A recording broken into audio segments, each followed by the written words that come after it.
إلا دخلتي اليوتيوب في عام 2016 ولا 2017 يطلع لك كونتنت واحد هو اللي كان مبلبلة في ديك الوقيته، واللي هو المحتوى ديال المقالب ولا البرانكات. ولكن بعض المرات كيكونوا شي برانكات فيهم العنف ولا شي لعيبات ما مسموحش بيهم في يوتيوب. وداكشي علاش في هذا الفيديو غادي نشوفوا اخطر البرانكات اللي تحطوا على هذه المنصة.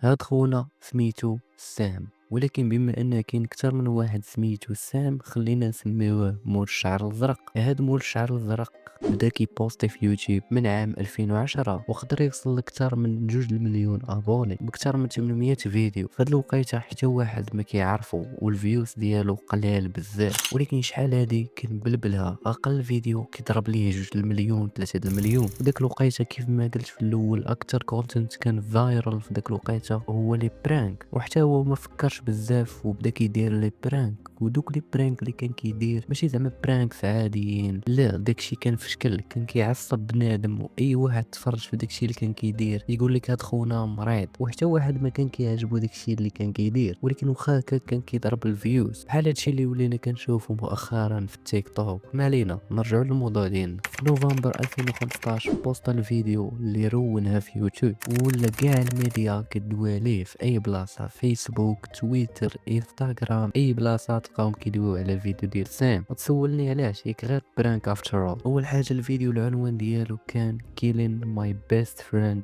برانك، يعني قتل صديقي المقرب. قبل ما تدخل تشوف الفيديو غادي تعرف الفكره ديال البرانك، يعني كيفاش غادي تكون الرياكشن ديال واحد مثليه صاحبه قدام عينيه. فكيفاش داروا هاد البرانك؟ مشى مول الشعر الازرق تواصل مع جوج ديال اليوتيوبرز باش يدير معاهم واحد الانترفيو واللي هما سام وكولبي، وهما 20 ديال بصح لدرجه كانت عندهم قناه مشاركين فيها بجوج. واتفقوا مول الشعر الازرق مع كولبي باش يديروا هاد البرانك لسام. وفاش كانوا غاديين باش يصوروا داك الانترفيو وقفات بهم الطوموبيل بحال اللي طرا فيها شي مشكل، وفاش هبطوا باش يشوفوا مالها خرجوا واحد الجروب ديال الرجال كاغولي كلهم لابسين ماسكات وشدوهم وخطفوهم. مورا واحد 30 دقيقه سام لقى راسو مربوط في بلاصه مهجوره وداروا راسهم بحال اللي راهم قتلوا كولبي قدامه. وردة الفعل اللي دار سام ما كانوش كيتوقعوها، حيت تبان بحال اللي راه حقيقي. انت براسك الا شفتي داك السين مستحيل تقول هادشي تمثيل ولا مخطط ليه، وتقدر تمشي تقلب على سام اند كولبي برانك وتشوف داك الشيء براسك، حيت ما نقدرش ندوز داك السين عندي فهمت الفيديو غادي تسترايكا. ما علينا، المهم داك الشيء مستحيل يكون تمثيل. مورا ما تصدم سام وكان غادي يفقد الوعي قالوا ليه بيغو.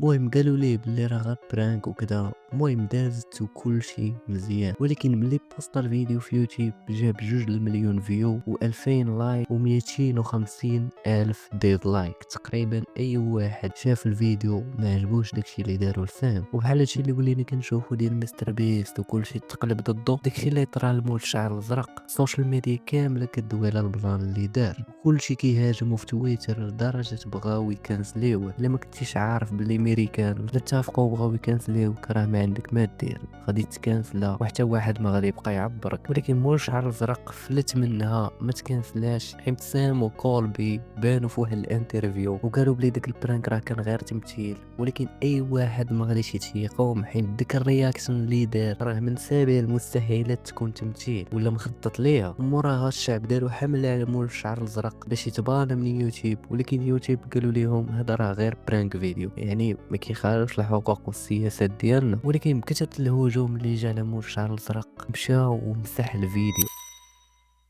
هذه كانت القصة ديال وحدة من أخطر لي برانك اللي دازو في يوتيوب. إلا كانوا كيعجبوكم بحال هاد الكونتنت قولها ليا في كومونتير باش نبدا مرة ندير شي فيديو بحال هكا. وحتى لهنا نكونو وصلنا لنهاية هاد الفيديو. ما تنساش تخلي معاك شي لايك سبسكرايب باش نقدر ندير فيديوز كتر. كان معكم الموت شو، نلقاو فيديو جديد.